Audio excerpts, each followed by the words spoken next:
Os irmãos acharam aí? Gênesis 2, 24. Amém, meus irmãos? Diz assim a palavra do Senhor. Por isso, deixa o homem, é homem, hein? Guarde bem essa palavra. Por isso deixa o homem, pai e mãe, e se une à sua mulher, tornando-se os dois uma só carne. Eu sei que hoje eu não precisava falar, mas por conta desse mundo globalizado ao qual vivemos, dá para entender que o casamento é heterossexual. Por isso deixa o homem, pai e mãe, se une à sua mulher. Pastor, por que é importante falar isso? É óbvio que é isso daí. Não é tão óbvio assim, infelizmente. Tem uma igreja, Rio de Janeiro, se eu não me engano, chamada Igreja Contemporânea. Alguém já ouviu falar dessa igreja? Lá, o casal de pastores é Adão e Ivo. Literalmente, 2 homens. E também tem alguns que são mulheres. São as famosas igrejas inclusivas. Sendo que, na verdade, é claro, a igreja aceita todo tipo de pessoa. Todo tipo de pessoa. Mas é necessário que você ouça a palavra e mude. Esse é o princípio da Escritura. Então, vou deixar bem claro. Por isso, deixa o homem, pai e mãe, se une à sua mulher, tornando-se os dois uma só carne. Gênesis 2, 24. Por isso, deixa o homem, pai e mãe, e se une à sua mulher, tornando-se os dois uma só carne. O tema da minha ministração hoje é viva para o seu cônjuge. O casamento, de fato, é você aprender a não viver para si. Saber que a sua vida deve ser em prol de outro. A partir do momento que você entende, meu irmão, que quando o homem e a mulher se unem, eles se tornam uma só pessoa. Não estou dizendo que eles vão ter os mesmos gostos, Deus nos livre disso. Não precisam. Que eles vão pensar igual, não. Mas eles precisam ter unidade.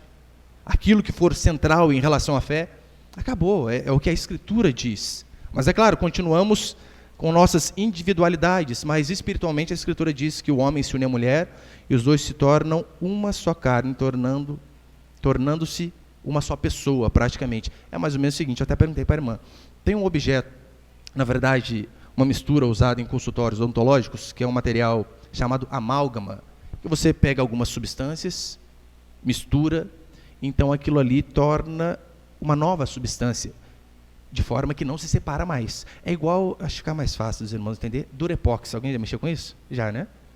Não tem a massinha? Acho que é o cinza e o branco. Você misturou, depois nunca mais separa. Torna uma nova substância. O que a Escritura diz em relação ao homem e à mulher quando se casam, é isso que acontece. Os dois se tornam um só. E é interessante que aqui em Gênesis diz assim, por isso, deixa o homem, pai e mãe. Deixa em pelo menos 3 sentidos, acho que eu coloquei ali. Pelo menos em 3. Primeiro, financeiramente. Deixar pai e mãe significa que você precisa ter condição financeira de constituir uma outra família. Porque se você casa, ou quer casar, mas você não consegue nem sustentar a si próprio, a Escritura diz que você ainda não está pronto para constituir uma nova família. Porque é necessário que financeiramente você tenha condição de sustentar a si, o cônjuge, no caso a esposa, e toda a prole que descenderá de vocês. Agora o cara ele não consegue pagar nem Netflix e quer casar. Quer 20 conto. Não tem como. Então é necessário primeiro deixar financeiramente. Segundo, é necessário deixar emocionalmente. Como assim, pastor? Muitas pessoas eu sei que são apegados a pai e mãe e devem ser apegados. Nos deram a vida. Independente de quem sejam e de qual fé eles tenham. Toda a honra ao pai e mãe. Só que a partir do momento que nós casamos, nós constituímos uma família com o cônjuge, o marido com a esposa com o marido.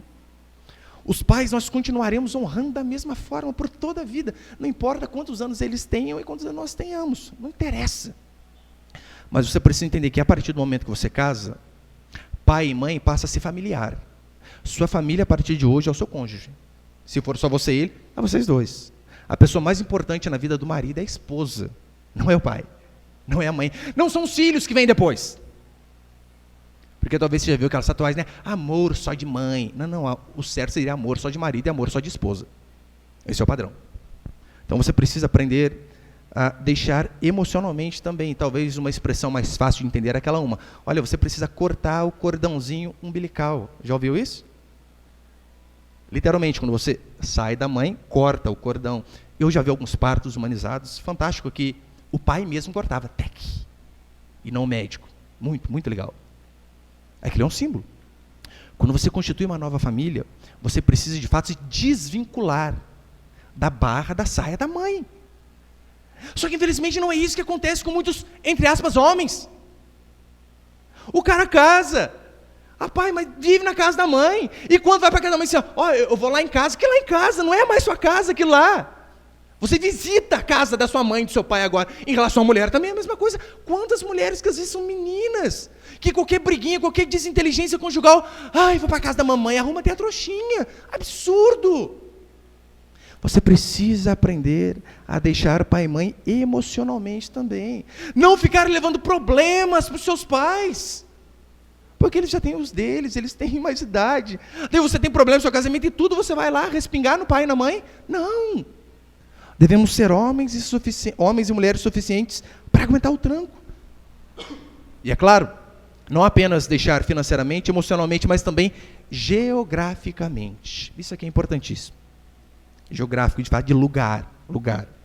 Porque como nós lemos aqui, por isso, você pode ler comigo de novo, versículo 24, Gênesis 2, 24.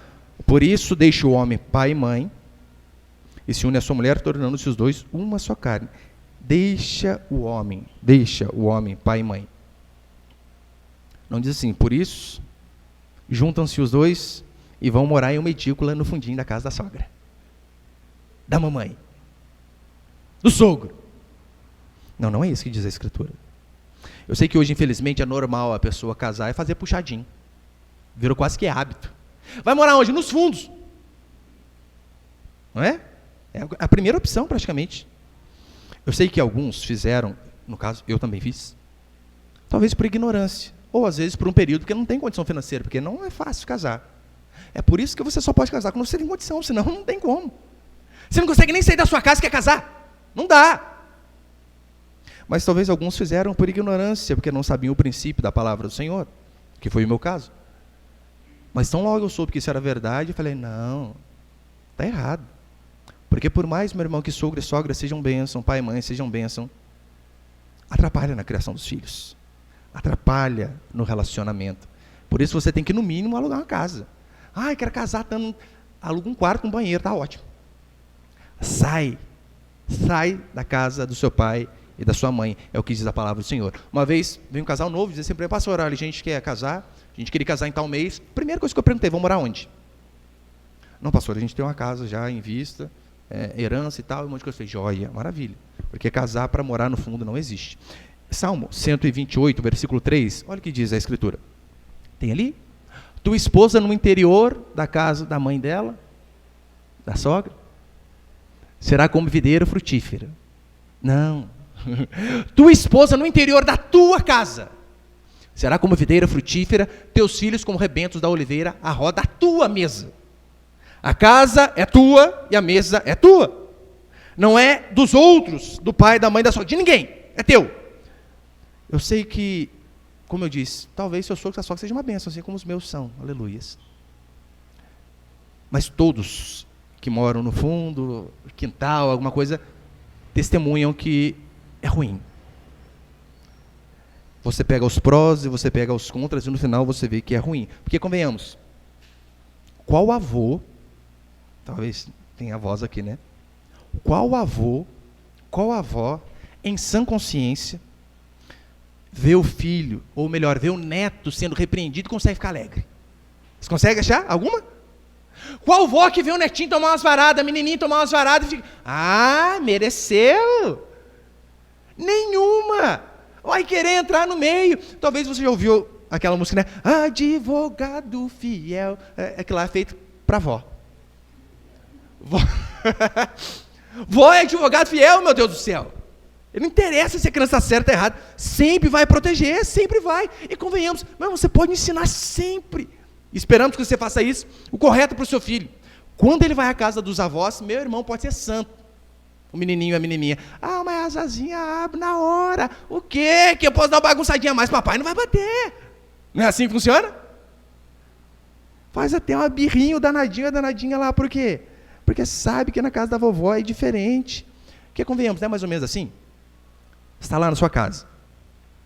E então o seu filho fala assim: pai, estou com fome. Lá em casa esse dia meu falou assim: pai, estou com fome. Eu falei: tem pão, come. Pai, tá murcho, torra. Pega a torradeirinha, põe a manteiguinha, já era. Resolve o problema. Na nossa casa, normalmente, fazemos assim. Se é na casa da avó, como funciona? Vó, estou com fome. Tem pudim, lasanha, brigadeiro, guaraná, e se quiser ainda faz suco natural.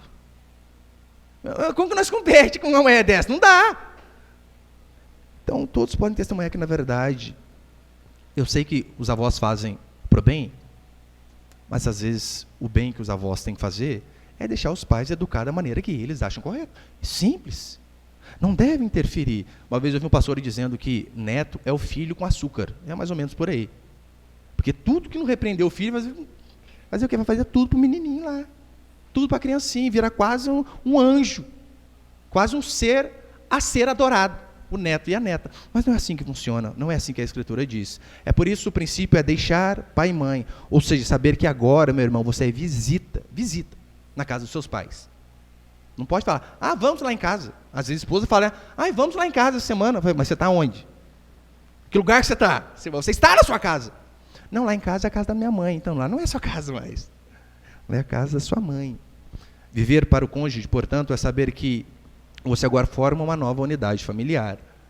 Você precisa, de fato, viver em prol da pessoa que você casou. Eu quero passar aqui alguns princípios, então, né? Põe ali. Primeiro princípio: mude a si próprio. Eu sei que você já ia pensar, falei: pastor, pensei que você ia falar que ele tem que mudar, que ela tem que mudar, mas não! Primeira coisa que você precisa saber, você que é casado, você quer ter um casamento longo, é que você precisa mudar todo dia. Se eu perguntasse para você aqui que é casado, qual foi o motivo da última desinteligência conjugal? Fala meio difícil, né? Qual foi o motivo do último quebra-pau da sua casa? Se você pensar por 5 segundos, você vai falar assim: culpa dele, certeza. Ou culpa dela.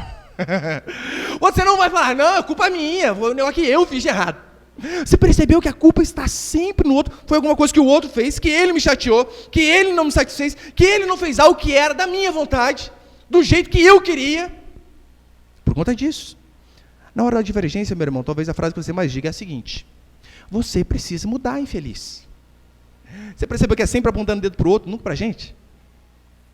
Como que pode ser quantos anos você é do mesmo jeito? Não, mas você precisa entender que você precisa mudar. Quantos que uma vez, uma família bem caipira veio para a cidade grande, e então, o rapaz vendo aqueles prédios grandes, né? O cabeça da família: nossa, que legal, muito alto aqueles prédios. Nunca tinha visto carro andando, era só carroça onde que ele estava. Ele entrou num prédio que tinha elevador, e ele começou a perceber, entravam algumas pessoas naquela portinha, depois abria e sumia. Ou às vezes entrava uma pessoa naquela portinha, abria e saía outra. E de repente ele viu, entrou uma senhorinha, passou 1 minuto e meio mais ou menos, abriu a porta, saiu uma moça de 20 anos. Tudo durinho, tudo firminho, tudo em cima. Na hora olhou para a filha dele: filha, traz sua mãe aqui, corre, põe nesse lugar. Esse é o objetivo, a gente quer sempre que o outro mude, mas você percebeu que a gente nunca quer ver mudança em nós. Nunca queremos ver mudança em nós mesmos. Agora, meu irmão, se você quer de fato ver, não só o cônjuge, o filho, a filha, os amigos, seja ela quem for, mudando, você precisa entender que a primeira coisa que você precisa fazer é mudar a si mesmo. Em Provérbios 14, 1 diz assim: a mulher sábia edifica a sua casa. E é claro, em relação ao homem também. Você precisa ser sábia para edificar a sua casa. 1 Pedro 3,1, a Escritura vai dizer assim para nós: olha, talvez você pense assim: pastor, você que é casado, eu queria tanto que meu marido mudasse.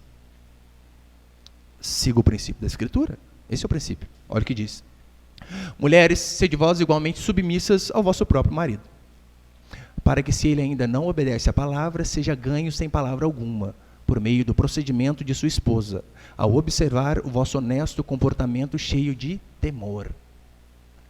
Mulheres, sede submissas ao vosso próprio marido. E aqui está falando no caso quando o marido não é crente, não dizendo que você pode casar com um crente, é óbvio que não. Aqui está contemplando uma situação já existente. Os dois ímpios casam e de repente a mulher converte, o marido não converte. O que a Escritura diz é: sede submissas ao vosso próprio marido, mulher, para que, se ele ainda não obedece à palavra, seja ganho sem palavra alguma, por meio do procedimento da esposa. Como que você procede dentro da sua casa para que você queira ver o seu marido mudando? O primeiro errinho você quebra o pau? Não vai haver mudança. E é claro, em relação ao marido também é a mesma coisa. Como que você quer ver a mudança na sua esposa, sendo que você é um ogro dentro do lar?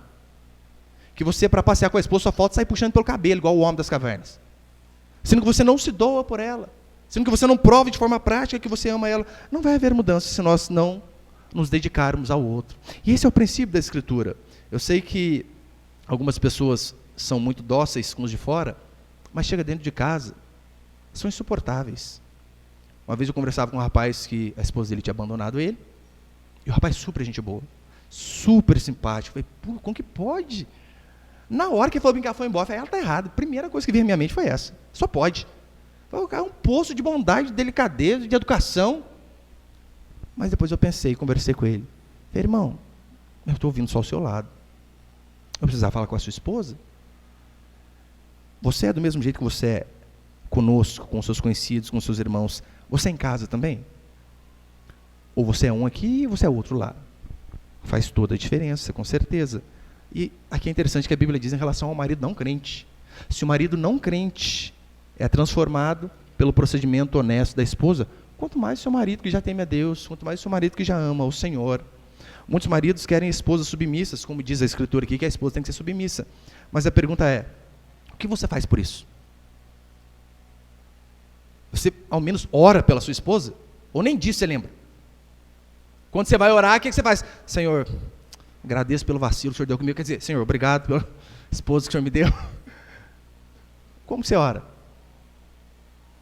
Às vezes você nem lembra de agradecer a Deus a esposa que Ele te deu, os filhos que Ele te deu.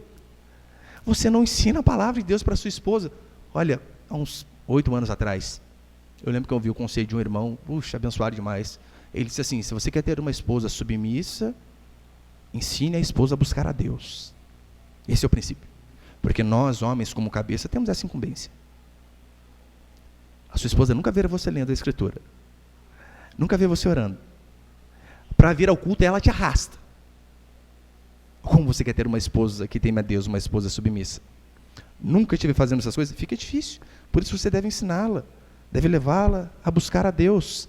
Além do mais, lembra de Efésios capítulo 5? Que diz o papel do marido? Marido, ame a sua esposa assim como Cristo amou a igreja a ponto de se entregar por ela. Ou seja, se tiver que morrer, não é nem pelos filhos. Em primeiro lugar, diz a Escritura que é pela esposa. Daí você sai para trabalhar cedo. E às vezes você tem um serviço cansativo. Você volta para sua casa, deixa a sua esposa lá com filho, sem filho, não importa. E ela fica o dia inteiro cuidando da casa. E você chega igual um ogro para cima dela. E se ela não quiser namorar, você briga. E às vezes ela teve um dia cansativo. Não, mas ela só cuida de casa. Meu irmão, você já cuidou de casa? Já? Serviço de dono de casa não tem fim. É um ciclo contínuo que começa e nunca termina. Ele só se renova a cada dia. É igual as misericórdias do Senhor, de fato, renovam-se a cada manhã. A sujeira de casa é assim também. Renova-se cada manhã. Meu irmão, o copo na pia parece que dá cria. Você põe um, parece 5. Deixa sozinho, parece bicho que multiplica. E você pensa que essas coisas não dá trabalho, ficar juntando as coisas criançadas, deixa espalhado o dia inteiro. E você não aprende a valorizar essas coisas que a sua esposa faz. Às vezes tem filha, ela acorda de madrugada. Trabalha o dia inteiro. Já viu? Tem esposa, normalmente com um bebezinho. Almoça com o menino no colo. Uma colher para ela, uma colher para a criança. Uma colher para ela, uma colher para a criança. Faz isso, meu irmão. Ontem mesmo estava com um casal de irmãos. A esposa dele o tempo todo com o menininho no colo. Ela falou assim, amor, ajuda aí um pouquinho. Deu pro irmão. Deu 2 minutos para estourar 2,5. Nossa, amor, não para comigo, fica aí. Você não tem noção, é difícil. Daí ela está lá, quase um trabalho de semi-escravidão. E você não valoriza, você não reconhece, você não recompensa o que a esposa faz. Meu irmão, isso é uma parte muito importante.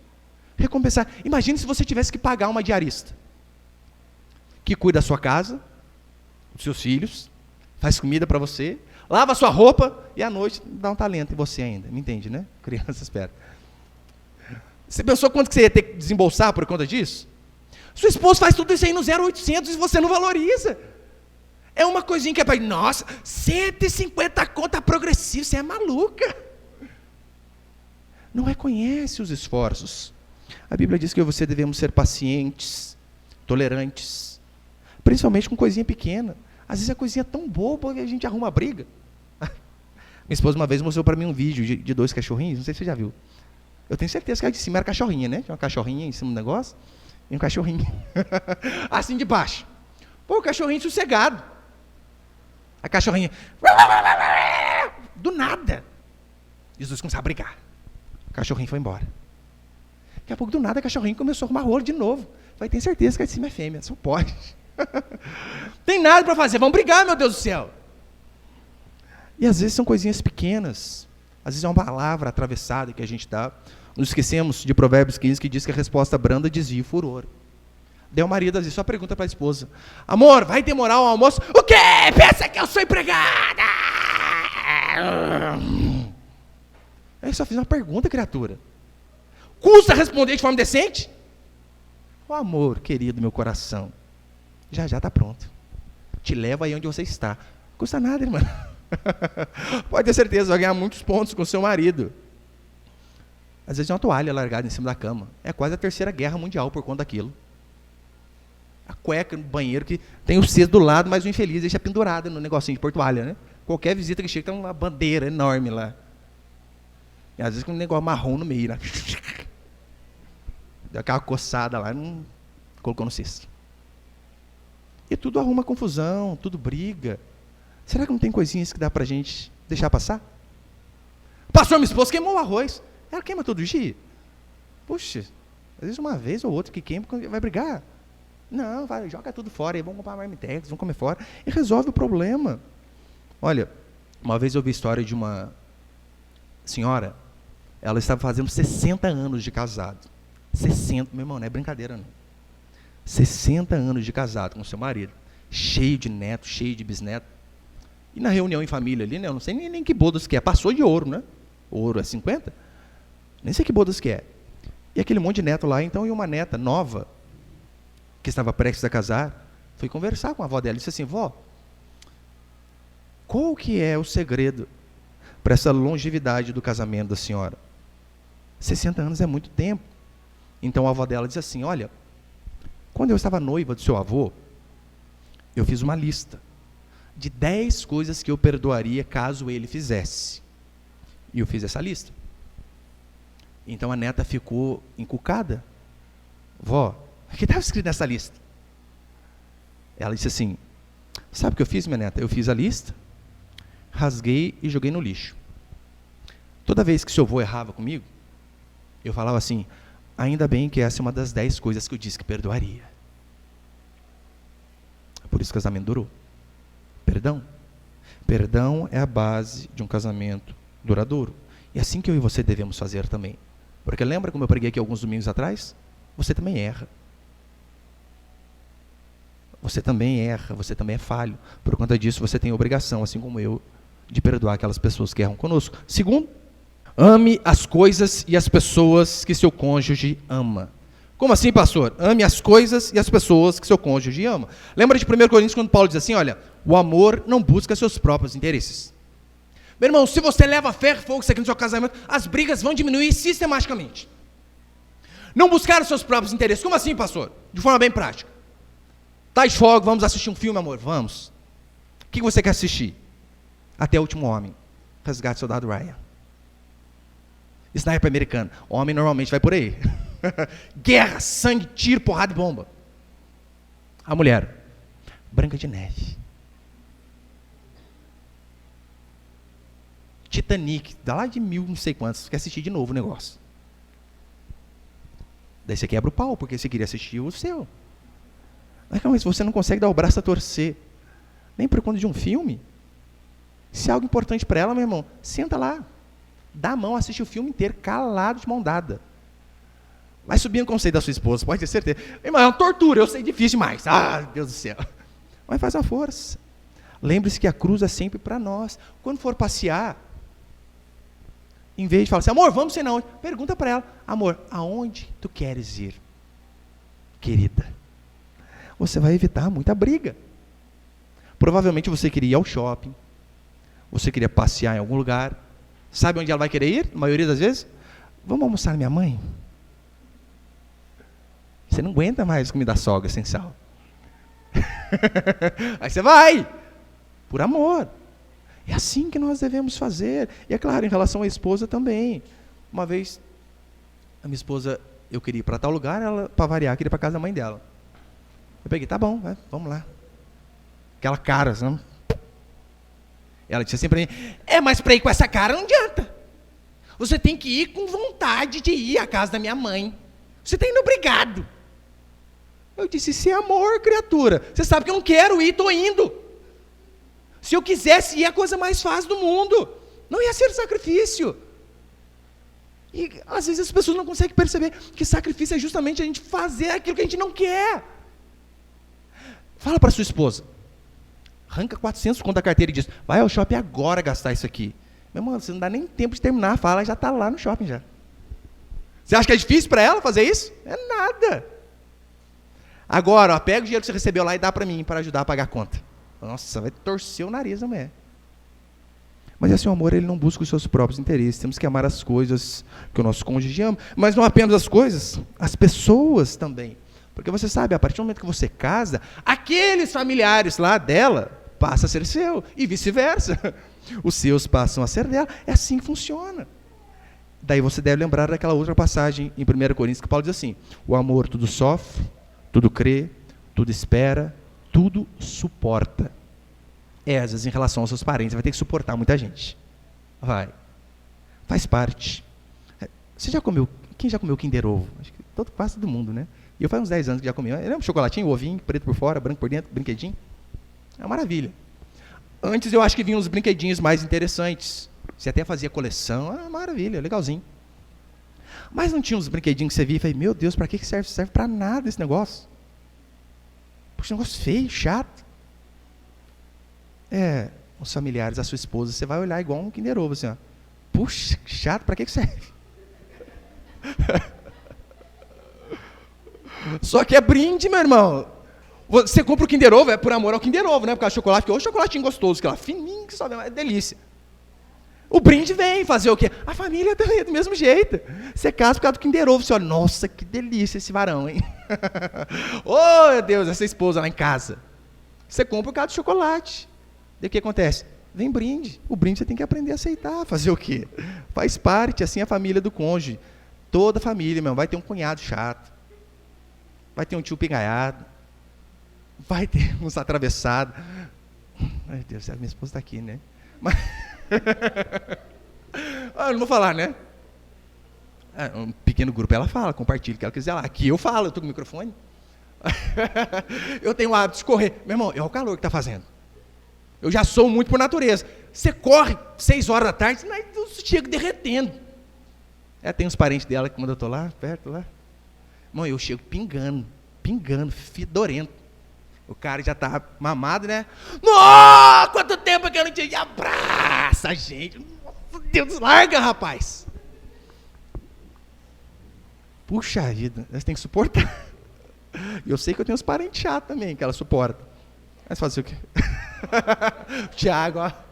Fala, Deus. É amor, ainda, além de suportar, ainda está na mesma igreja, tá vendo? Visita a casa dele, faz parte da vida. Mas essa vida, meu irmão, você tem que aprender que os familiares dela passam a ser seus familiares, os familiares dele passam a ser seu também. E terceiro, e último para encerrar, como agradar o cônjuge? Essa é uma pergunta que você deve sempre se fazer. Como eu agrado minha esposa? E como eu agrado meu marido? Eu tenho algumas dicas para você. Você, mulher, o que você pode fazer para agradar o seu marido? Vá para a Escritura. O que a Escritura diz? Põe ele, por favor, Provérbios. Provérbios 5,19. Corça de amores e gazela graciosa. Isso aqui é elogio, tá? É que as comparações da época. Não é xingo, não. Corça de amores e gazela graciosa. Saciente os teus seios em todo o tempo. Embriaga-te sempre com as suas carícias. É só você embriagar o homem de amor, meu irmão. resolveu o problema. Daí não tem problema se as crianças ficam ranhentas, se a casa fica suja, se o fogão está sem nada, se você não faz comida. Cumprir isso aqui está ótimo.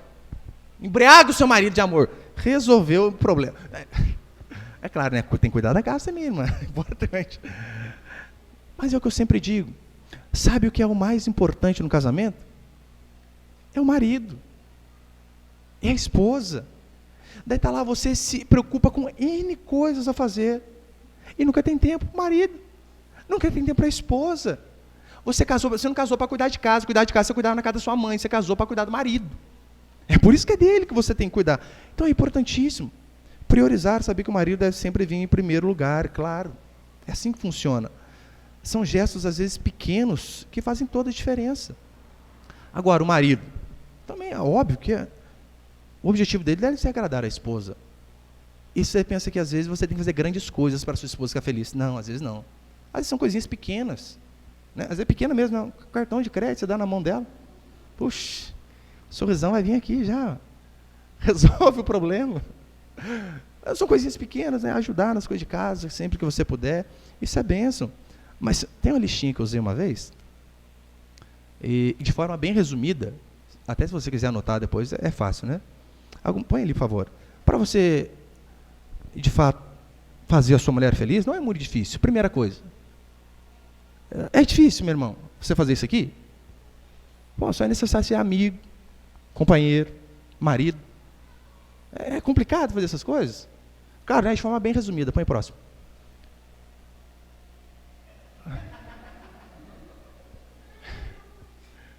É difícil? Não é muito difícil. Amigo, companheiro, marido, protetor, inovador, chefe, educador, cozinheiro, mecânico, encanador, decorador de ambiente, estilista, eletricista, terapeuta, psicólogo, psiquiatra, compreensivo, tolerante, prudente, simpático, esportista, carinhoso, atento, cavalheiro, inteligente, imaginativo, criativo, doce, forte, valente, decidido, confiável, respeitador, apaixonado, sensível. Ô, meu irmão, isso que você guarda num estalar de dedo. Memorizou? Fácil. Não é difícil, é um pouquinho de esforço. É claro, né? Eu só resumi.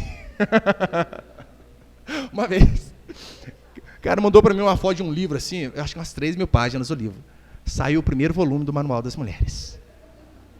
Primeiro volume. É necessário um pouquinho de esforço, eu sei. Mas não só isso. Você quer resumido? Tem algumas coisas importantíssimas que você ainda tem que guardar. Por exemplo, data de aniversário. Meu irmão, esqueceu a data de aniversário da esposa, já era. Game over. Acabou. Acabou.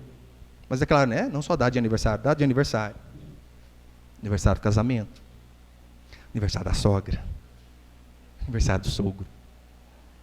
Aniversário da formatura de faculdade. Aniversário do cachorrinho preferido. Aniversário do papagaio. Do periquito. Da tia Zélia, da tia Maria, do tio Zé. Coisinhas básicas que você precisa decorar. Hoje em dia fica mais fácil porque tem um celularzinho para você anotar, né? Então não é difícil. Data do primeiro beijo. Esquecer isso aí, mas não pode. A roupa que ele estava usando, que ela estava usando, você precisa guardar. Lembra a roupa que eu estava usando a primeira vez que você me viu há 32 anos atrás? Precisa lembrar? Precisa lembrar, senão o pau quebra. Mas para encerrar, eu vou ajudar você a ganhar pontos com a sua esposa. Coisinhas fáceis também, né? Primeiro, imagina o seguinte. Você vai ao banheiro, você ergue a tampa do vaso, faz a sua necessidade, número 1, e abaixa a tampa do vaso. Meu irmão, sua esposa vai ficar sorridente. Pra gente, elas não entendem pra gente que é uma dificuldade que é fazer isso. Levantar a tampa e fechar, né? Mas é uma forma de ajudar, pode ter certeza. Algumas tarefinhas simples, como por exemplo, ela escuta um barulho de madrugada. Você levanta. E não era nada barulho. Parabéns, você conquistou 0 pontos. É só sua obrigação. 0 é isso, né? Como é obrigação. Não era nada. Você acordou com o olho igual uma brasa. Revirou a casa inteira. Não era nada. Ótimo. Faz parte do casamento. Mas tem algumas questões que às vezes nos levam a perder pontos também. Por exemplo, sua esposa pergunta para você, amor, estou gorda. Ela perguntou, você já perde um ponto. Pastor, mas só perguntou, criatura. Ela perguntou, você já está errado. Se você pensar para responder, é menos 10. Não pode. Ela falou, responde na hora. Se você diz não, é menos 50. Mentiroso. Ah, mas se você diz, eu te amo do mesmo jeito. Acabou o casamento. São perguntas difíceis para a gente responder. Por exemplo, em relação à comunicação. Ela quer conversar com você. Meu irmão, dá um arrepio na coluna quando a esposa fala isso, não dá. A gente precisa conversar. Meu irmão, eu já penso o que eu fiz já desde lá de 1995 já. Meu Deus do céu, onde que eu estou errando agora, Jesus? Ela quer conversar com você. E você ouve ela por 30 minutos de forma atenta, sem tirar o olho dos olhos dela. 0 pontos. 30 minutos é obrigação. Tem que ouvir. Se você faz isso por 1 hora, parabéns, daí você ganha 1 ponto. Se ganhar é mais difícil. Perder é uma maravilha, para ganhar é terrível. Meu irmão, mas se você faz isso, a ouve por 1 hora, sem olhar para a TV, nem que rabinho de olho, pode ter essa ideia, 2 pontinhos. Aí você está melhorando no conceito. Mas não adianta, se ela percebe que você está dormindo de olho aberto, já era. E às vezes a gente faz isso, né? A gente dorme só na mente. O Marcos Eberlin, ele conta no livro dele que tem um pássaro que ele voa por 6 meses. 6 meses voando. Pastor, não para, porque ele voa sobre os oceanos. Olha como que Deus é maravilhoso. Sabe o que Deus sabe como que o pássaro faz? Metade do cérebro dele para de funcionar, os cientistas estudando esse pássaro, e ele fecha um olho. Só que a asa continua batendo. E ele então fica guiado apenas por um lado do cérebro e um olho aberto. Depois ele reveza, né? Ele abre esse olho, funciona esse lado do cérebro e apaga o outro. E por isso ele voa de forma intermitente. É com a esposa, às vezes a gente faz isso, não cola, né? Ela fala, a gente está com o olho assim, ó. Dentro da cabeça, está dormindo já. Está atravessando tudo. Está falando, principalmente quando é à noite, você deita. Deitado na cama. Amor, então, né? Isso, aquilo, tá, vai, já era.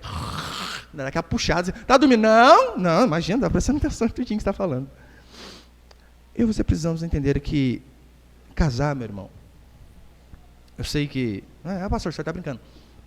Mas casamento, de fato, é a gente buscar a alegria do outro. Buscar o bem do outro. Você não deve casar com o objetivo de ser feliz. Mas no casamento você tem que ter o objetivo de fazer o outro feliz. Porque se você, meu irmão, tem esse objetivo, independente do retorno que o outro dê para você, você dificilmente vai ficar frustrado, porque na maioria das vezes não é isso que acontece. A gente faz, espera que vai fazer alguma coisa para retribuir. E às vezes não faz. E a gente fica chateado. Agora, se você faz simplesmente por amor ao cônjuge, por amor ao próximo, você se doa por amor ao outro, você não vai ficar frustrado quando a recompensa não vir. E se vier, você vai ficar alegre demais. É por isso que o princípio de Efésios 5 deve sempre estar norteando os nossos casamentos. A esposa ela deve ser submissa ao marido como ao Senhor. Olha que interessante. Esposas, sejam submissas ao seu marido como ao Senhor. Ou seja, não é que você vai adorar o seu marido, no sentido de venerá-lo, claro que não.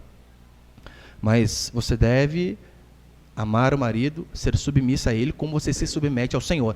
Como que nós fazemos em relação a Deus? Nós nos rendemos diante dele, ele é o nosso Senhor.